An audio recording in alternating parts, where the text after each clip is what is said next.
Hello friend, welcome back to my channel. I hope आप अच्छे होंगे और मैं भी अच्छी हूँ। तो मैं आपके लिए लेकर आई एक new yummy yummy swallow video. चलिए मैं अपना क्रंच स्टार्ट करती हूँ। वीडियो को पूरा वॉच करें, फुल एंजॉय करें स्वेलो वाली को।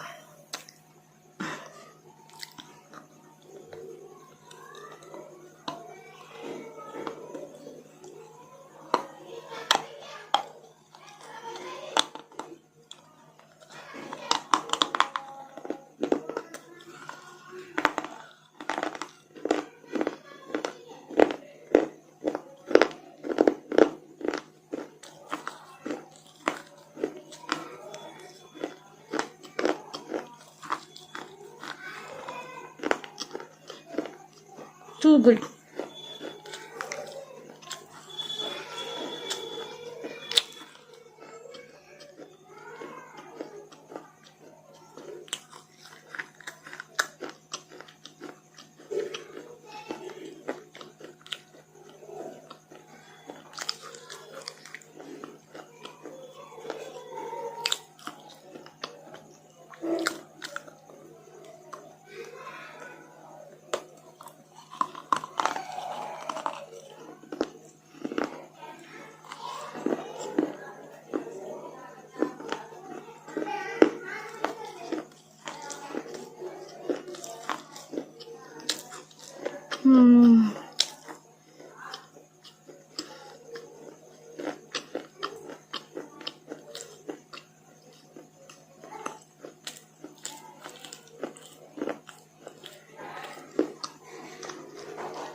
एक बाइट में मुश्किल है।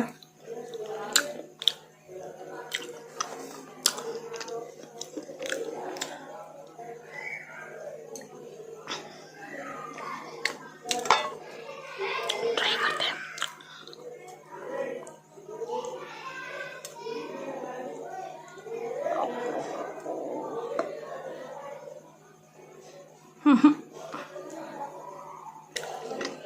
माउथ से निकाला है फ्रेंड, बस एक बाइट में मुश्किल लग रहा था।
तो बताइएगा आज का वीडियो आपको कैसा लगा। अगर अच्छा लगा हो तो please like and subscribe. Next video बताइएगा कि मैं किस पर लेकर आऊँ। Okay bye. Hello everyone. तो इस स्टोरी के स्टार्ट में हमें हमारी फीमेल लीड को दिखाते हैं जिसका नाम है ली चियान, और वो एक पुअर सी गर्ल है जो कि छोटे मोटे टास्क करके बस अपना गुजारा चलाने की कोशिश करती है। और आज भी वो कुछ ऐसे ही टास्क पर लगी हुई थी। एक्चुअली एक चीटर हस्बैंड के खिलाफ उसने सबूत इकट्ठे करके उसकी वाइफ तक पहुंचाने थे। अब अपना ये टास्क तो वो बहुत अच्छे से पूरा कर लेती है, लेकिन ये करने के बाद वाइफ ने तो उसे पैसे दे दिए थे, लेकिन वो हस्बैंड अब उसके पीछे हाथ धोकर पड़ जाता है क्योंकि उससे दुश्मनी भी निकालनी थी। उसी टाइम पर हमें हमारे मेल लीड को दिखाते हैं जिसका नाम है शनशु। वो शन ग्रुप का सीईओ है और इस टाइम पर उसका असिस्टेंट उसके पैरों में पड़ा हुआ था क्योंकि ग्रैंड माँ ने असिस्टेंट को धमकी दी थी कि शन को आज उसने एक ब्लाइंड डेट पर लेकर जाना है और अगर वो वहां ना पहुंचा तो असिस्टेंट अपनी जॉब से हाथ धो बैठेगा। अब असिस्टेंट पर उसे दया आ ही जाती है। ली चियान भी अपनी जान बचाकर भागने में लगी हुई है क्योंकि उस चीटर हस्बैंड के फ्रेंड्स उसके पीछे पीछे पड़े हुए थे। वो एक ड्रेसिंग रूम में घुस जाती है और अपना गेटअप चेंज करके बिल्कुल एक बॉय के रूप में वहां से बाहर निकलती है। उसी टाइम पर वो लोग जो उसका पीछा कर रहे थे उसको देखते भी हैं, लेकिन बिल्कुल भी उसे पहचान ही नहीं पाते क्योंकि वो एक लड़का दिख रही थी। अब शनशु ब्लाइंड डेट के लिए उसी रेस्टोरेंट में पहुंच जाता है और यहाँ पर वहां से भागती हुई ली के साथ उसकी टक्कर हो जाती है जिसकी वजह से उनकी एक एक्सीडेंटल किस भी हो गई थी। शन बहुत हैंडसम था और हर कोई यही देख रहा था कि ये वीक सा लड़का कितना लकी है जिसे शन की किस मिली है। लेकिन उसी टाइम पर शन ली को रोक लेता है और उससे कहता है कि क्या तुम पैसे की खातिर एक काम करोगे, मैं तुम्हें बहुत अच्छी पेमेंट दूंगा। यहाँ पर ली को पैसों की बहुत ज्यादा जरूरत थी। वो फौरन से उसके सामने बैठ जाती है।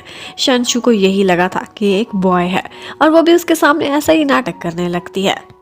और जैसे ही उसे पता चलता है कि ये शन कंपनी का सीईओ है तो ये देखकर वो बहुत ही इम्प्रेस हो जाती है। उसे लगा था कि आज के दिन में उसे बहुत तगड़े पैसे बनने वाले हैं। अब शन ने उसे यही टास्क दिया था कि तुमने मेरा लव पार्टनर बनकर यहाँ पर बैठना है और मेरी ब्लाइंड डेट को भगाने की पूरी कोशिश करनी है। अब जैसे ही उसकी ब्लाइंड डेट वहाँ पर पहुँचती है तो वो दोनों लड़के ऐसे बैठ जाते हैं कि जैसे एक दूसरे से बहुत क्लोज हो, फ्रेंड्स से भी ज्यादा क्लोज। और इसी बीच ली जानबूझकर उस ब्लाइंड डेट वाली लड़की को कुछ ऐसा दिखाती है कि जिसे देखने के बाद वो उठती है, शनशू पर गुस्सा करती है, चिल्लाती हुई वहां से भाग जाती है। और इस तरह से ली ने अपना टास्क पूरा कर दिया था। अब वही पेमेंट लेकर ली अपनी ग्रैंड माँ के पास पहुंच जाती है, जो कि हॉस्पिटल में एडमिट थी और उनका ट्रीटमेंट चलाने के लिए बहुत ज्यादा पैसों की जरूरत थी। इसलिए बेचारी ली को जो भी काम मिलता था वो बिना देखे उस काम में पड़ जाती थी। उसकी ग्रैंड माई उसके लिए एक ही रिश्ता थी, वरना वो ऑर्फन पैदा हुई थी और उन्होंने उसकी जान बचाई थी और उसे पाला था और बड़ा किया था। आज डॉक्टर ने उनके ट्रीटमेंट के लिए बहुत ज्यादा पैसों का बिल बता दिया था। ये सुनकर ली परेशान हो जाती है और उसे अपनी पॉकेट में जैसे ही मिस्टर शन का विजिटिंग कार्ड दिखता है तो वो सोचती है कि शायद ये मुझे कोई जॉब ही दे दें। वो दोबारा से उनके पास पहुंच जाती है। यहाँ पर शनशू बहुत नखरा दिखा रहा था और उससे कहता है कि मेरे ऑफिस में कोई भी जॉब नहीं और ना ही मुझे लगता है कि तुम्हारा इंटेलेक्चुअल लेवल इतना अच्छा है कि तुम यहाँ काम कर सको, इसलिए लड़के यहाँ से चलते बनो और कहीं और जॉब तलाश करो। अब ली तो एकदम निराश सी हो गई थी। वो वहां से खड़ी हो जाती है जाने के लिए, लेकिन उसी टाइम पर शनशू के ऑफिस में बाय की एंट्री होती है। बाय वो लड़की थी जिससे शन की ग्रैंड माउस की शादी कराना चाहती थी और वो ये चाहती थी कि उन दोनों की आपस में क्लोजनेस हो जाए। इसलिए आजकल बाय को उसकी पर्सनल असिस्टेंट बनाकर वो ऑफिस ज्वाइन कराना चाहती थी। अब बाय सर पर आकर बैठी हुई थी और वो इतनी चिपकू थी कि उससे बचने के लिए शनशू यही कहता है कि मुझे मेरा नया असिस्टेंट मिल चुका है और मैं लड़कियों के साथ ज्यादा ईजी नहीं होता, इसलिए एक लड़के को मैंने रखा है और वो ये है मिस्टर ली। और बस इसी तरह से बाय से बचते बचते अब ली की जॉब पक्की हो गई थी। वो शनशू कंपनी के सीईओ का पर्सनल असिस्टेंट बन चुका था। लेकिन एक मुसीबत में तो वो पड़ चुकी थी। उसे रोजाना बहुत अच्छे से तैयार होकर जाना पड़ता था कि कहीं से वो पकड़ी ना जाए। एक दो दफा के लिए तो ये नाटक ठीक था, लेकिन अब रोज रोज उसे बॉयज के गेटअप में ही ऑफिस में जाना पड़ेगा। और उसको रोजाना रेडी करने में उसकी बेस्टी उसकी पूरी हेल्प करती थी और उसे टिप्स भी देती थी कि किस तरह से तुमने अपने बॉस के सामने जाना है और किस तरह के जेस्चर्स दिखाने हैं ताकि कभी भी उनको ये शक ना हो कि तुम एक लड़का नहीं बल्कि एक गर्ल हो। अब नेक्स्ट डे ऑफिस में ग्रैंडमा भी आती है, जो कि आकर शनशू पर काफी गुस्सा करती हैं और चिल्लाती भी हैं। कहती हैं कि इस फजूल से बेकार से पतले से लड़के को तुमने क्यों काम पर रखा हुआ है, तुम्हें चाहिए था कि तुम यहाँ पर बाय को रखते, वो तुम्हारी असिस्टेंट की जॉब में ज्यादा सूट करती थी। और यहीं पर दादी आगे से कुछ ऐसी बातें करती हैं जिससे हमें पता चलता है कि एक्चुअली शनशू की एक बचपन की लवर थी जिसका नाम उसने लिटिल गोल्ड फिश रखा हुआ था। एक्चुअली वो एक ऑर्फनेज में थी। वो दोनों इकट्ठे पढ़ते थे, इकट्ठे खेलते थे, लेकिन जब वो वहां से अब्रॉड जाने लगा था तो उसी टाइम पर उस लड़की ने उसे एक गोल्ड फिश का गिफ्ट दिया था और तभी से उसने उसका निकनेम लिटिल गोल्ड फिश रख दिया था। शनशू अब सिर्फ और सिर्फ उसी से शादी करना चाहता था जो कि उसकी बचपन की लवर थी, तभी तो वो हर तरह की ब्लाइंड डेट्स और अरेंज मैरिज से डरता था। अब एक दिन शनशू ली को लेडीज वॉशरूम में जाते हुए पकड़ लेता है और कहता है कि ये ठरकीपन मेरे ऑफिस में नहीं चलेगा, इसलिए सीधी तरह से तुम जेंट्स वॉशरूम में चलो, और उसे अपने साथ ले जाता है और जबरदस्ती अपने साथ खड़ा भी करता है और ये भी बोलता है कि तुम जल्दी सुसु कर लो, उसके बाद 2 घंटे की मीटिंग है, टाइम नहीं लगेगा। अब ली बेचारी तो मुसीबत में फंस गई थी। उसे समझ नहीं आ रही थी कि इस एटमॉस्फेयर में वो क्या करे। यहाँ पर शन उसके करीब आता है और कहता है कि तुम परेशान क्यों हो रहे हो, मुझसे क्यों शर्माते हो, मैं भी तो एक बॉय हूँ और अगर तुम्हें कोई प्रॉब्लम है, तुम बहुत वीक हो तो तुम मुझसे अपनी प्रॉब्लम शेयर कर सकते हो सकता है मेरे पास कोई सॉल्यूशन हो। और ली को तो ये सुनकर काफी शर्म आ रही थी कि इसकी सोच कहाँ तक जा रही है। वह वहां से बाहर जाते हुए बाय दोबारा से शनशू के पास आती है और उससे कहती कि आज की चैरिटी पार्टी में मैं तुम्हारी पार्टनर बनकर आना चाहती हूँ, लेकिन शनशू तो उसे अवॉइड करता हुआ वहां से निकल जाता है। और उसके बाद ही ली को पता चलता है कि एक्चुअली शनशू को ऑर्फन बच्चों से बहुत लगाव है और तभी वो इस तरह की चैरिटीज में हमेशा पार्टिसिपेट करता रहता है क्योंकि इसकी ट्रू लव भी एक ऑर्फन गर्ल थी। अब शाम को उसी पार्टी में ली भी पर्सनल असिस्टेंट बनकर साथ में पहुंचा हुआ था। यहाँ पर वो एक सस्पिशियस सी हरकत देख लेता है। एक्चुअली बाय ने शन की ड्रिंक में कोई ड्रग्स मिलवा दी थी और ये सब कुछ होता हुआ ली ने देख लिया था। लेकिन इससे पहले कि वो शन को कुछ भी बताती, उसके पास बाय आ जाती और उससे कहती है कि तुम छोटे से लड़के हो, इसलिए इन बातों को नहीं समझोगे। तुम्हारे लिए यही बेहतर होगा कि पैसे लो और अपना मुंह बंद रखो। तुम ऑफ कोर्स शन के नए पर्सनल असिस्टेंट हो, उसके काफी क्लोज हो, तो ऐसा करो, ये ड्रिंक उसे पिलाने के बाद तुमने उसे इस रूम में लेकर आना है जहाँ पर मैं उसका वेट कर रही हूँ, और इसके बदले उसको बहुत सारे पैसों की भी ऑफर कर दी है। और जैसा कि हम जानते हैं, ली को तो हमेशा से पैसों की ज़रूरत थी, तो वो चुपचाप अपना मुंह बंद कर लेती है, क्योंकि उसे लगा था कि इवेंचुअली इन दोनों की तो आपस में शादी होनी ही है। तो यहाँ पर शन जब ड्रंक होता है तो वो उसे अपने साथ रूम नंबर 909 में ले जाती है। शन ड्रंक होकर बहुत आउट ऑफ कंट्रोल हो रहा था। यहाँ पर हर टाइम पर ली को उसकी फिक्र लगी रहती है, तो वो सारा समय उसकी हेल्प करती रहती। यहाँ पर शन इतना ड्रंक हो गया था कि वो ली को अपना बॉस समझ रहा था और खुद उसका सेक्रेटरी बना हुआ था। और इसी से फायदा उठाते हुए ली उससे अपनी बहुत सारी बातें भी मनवाती है और एक बॉस की तरह उस पर ऑर्डर भी जमाती रहती है। अब काफी देर इसी तरह से बीत चुकी थी, लेकिन ली हैरान थी कि अभी तक बाय यहाँ पर क्यों नहीं आई। और फिर इसी तरह से उन दोनों की आंख लग जाती है। जब नेक्स्ट मॉर्निंग आंख खुलती है तो शन शू तो खुश हो रहा था कि थैंक्स गॉड, एटलीस्ट मैं किसी लड़की के साथ नहीं बल्कि अपने पर्सनल असिस्टेंट के साथ ही होटल के कमरे में हूँ। और फिर इतने में ऊपर से बाय आ जाती है, जो उन दोनों को वहां इकट्ठे देखकर बहुत चिल्लाती है। शन तो बहुत फायदा उठाने की कोशिश करता है और कहता है कि ये हम दोनों का पर्सनल मैटर है और तुम्हें क्या पता, शायद मुझे बॉयज में ज्यादा इंटरेस्ट हो। लेकिन ली तो यहाँ पर बाय के पीछे पीछे चली जाती है और उसे यकीन दिलाने की कोशिश करती है कि तुम ही कमरे में नहीं आई थी। और यहाँ पर उसे पता चलता है कि रूम नंबर 909 नहीं बल्कि 606 था, जिसमें सारी रात बाय बैठी अकेली ही उसका वेट करती रही थी। अब इतनी मेहनत की थी, लेकिन फिर भी ऑफ कोर्स ली को पैसे तो मिलने वाले नहीं थे। तो यहाँ पर बाय वहाँ से निकल जाती है, लेकिन वो अभी भी ऑफिस में बार बार ली से बदला लेने की कोशिश करती रहती थी, क्योंकि उसे लगता था कि इसकी जॉब चुराने में ली का हाथ है, वरना आज शायद वही पीए बनी हुई होती मिस्टर शन की। वो आज उसे बदला लेने के लिए उसे एक टास्क पर भेज देती है कि तुमने एक मिस्टर से जाकर एक कॉन्ट्रैक्ट साइन कराना है। लेकिन हैरत की बात थी कि कॉन्ट्रैक्ट साइन करने के लिए उसे एक क्लब में जाना पड़ेगा, और वहां पर जो मिस्टर जिन था वो थोड़ा रंगीन मिजाज का था। ली तो बस जल्दी जल्दी अपना काम खत्म करके वहां से निकलना चाहती थी, लेकिन जिन उससे कहता है अभी ठहरो, हम थोड़ा एंजॉय तो कर लें। और उसी टाइम पर शन शू को भी अपने असिस्टेंट के थ्रू पता चल जाता है कि आज ली कहाँ पर गया हुआ है। उसे उसकी फिक्र होने लगती है, क्योंकि उसे सिर्फ इतना ही पता था कि वो एक भोला भाला सा सीधा सादा सा और कम एज का लड़का है। वो मिस्टर जिन को अच्छे से जानता था, तो वो उसे बचाने के लिए उधर को निकल पड़ता है। और जैसे ही ली को एक लीश पड़ने ही वाली थी, उसी टाइम पर हमारे हीरो की एंट्री होती है। एंड टाइम पर आकर ली को बचा लेता है। यहाँ पर मिस्टर जिन उस पर काफी गुस्सा करता है और उससे कहता है कि अगर तुम इतने ही बहादुर हो तो ठीक है, मेरे आदमियों से मुकाबला करो। यहाँ पर अब ली की खातिर शन भी आगे बढ़ता है और एक एक करके वहाँ के सारे बॉडीगार्ड्स की ठुकाई करके उन्हें साइड पर लगा देता है।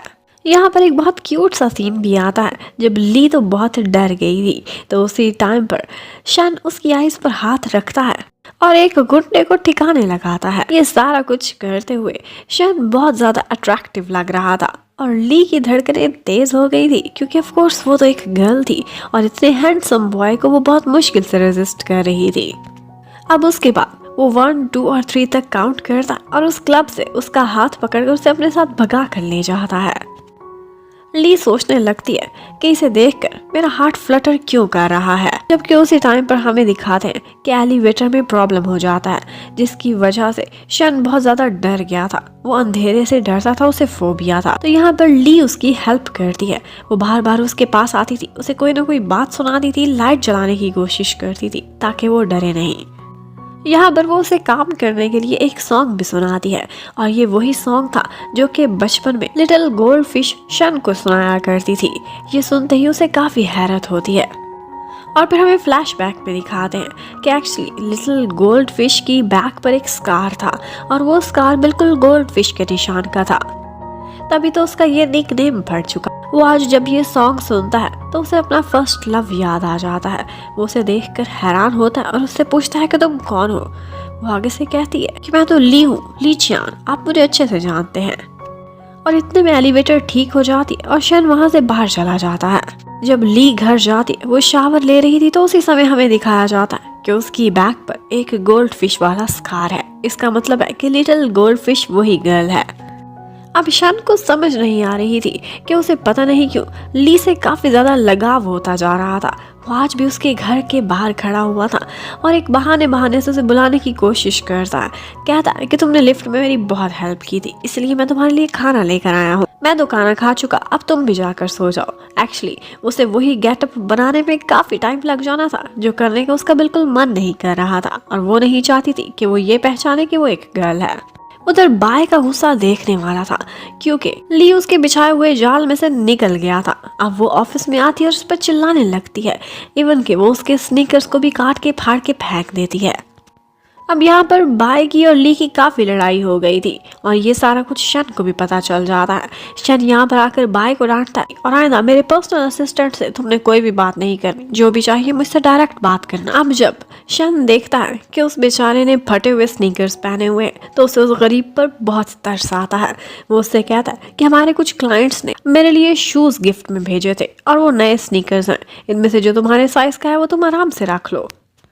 और ली जैसे ही उन स्नीकर्स को देखती है तो वो हैरान रह जाती है। वो इतने एक्सपेंसिव थे कि शायद वो अपनी पूरी साल की सैलरी में भी वो नहीं खरीद सकती। वो ये देखते ही खुश हो जाती है और फौरन से शूज पहनने लगती है, लेकिन यहाँ पर उसे लेसेस बंद करने नहीं आ रहे थे और ये करने में शेनशू उसके पैरों में बैठकर उसकी हेल्प करता है। और यहाँ पर दोबारा से ली का हार्ट बहुत फ्लटर किया था क्योंकि उसके लिए कभी भी किसी लड़के ने ऐसा नहीं किया था। अब उसके बाद शन को आज इन्फॉर्मेशन मिलती है कि उसकी लिटिल गोल्ड फिश कहीं से मिल गई है, तो वो जल्दी जल्दी उसी लड़की की तलाश में एक नाइट क्लब में पहुंचता है। लेकिन इन दी एंड उसे पता चला था कि वो स्कार सिर्फ एक फेक टैटू था जो कि फौरन से मिट जाता है, और ये देखकर वो परेशान हो गया था। लेकिन उस लड़की के साथ जो दूसरे बॉयज थे वो उसके पीछे पड़ जाते हैं उससे बदला लेने के लिए।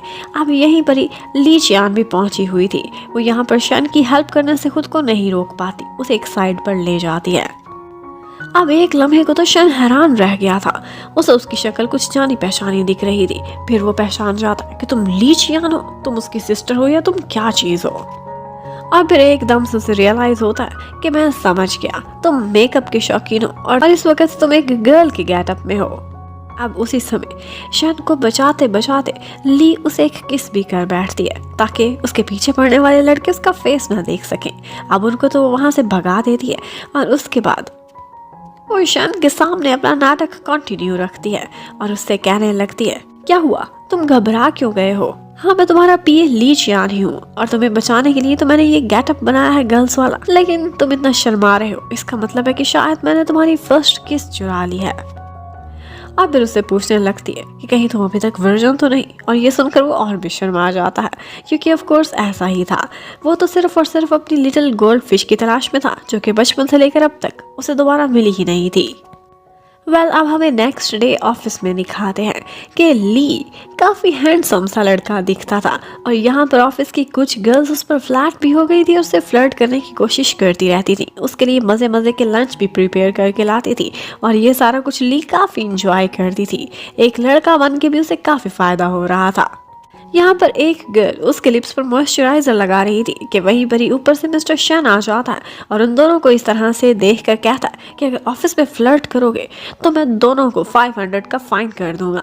और ऑफ कोर्स इतना बड़ा फाइन सुनने के बाद ली के तो तन बदन में आग लग जाती है। वो जाकर मिस्टर शन से रिक्वेस्ट करने लगती है, लेकिन वो कहता है कि माना तुम शक्ल सूरत से अच्छे दिखते हो, लेकिन ये मत भूलो कि ये ऑफिस है।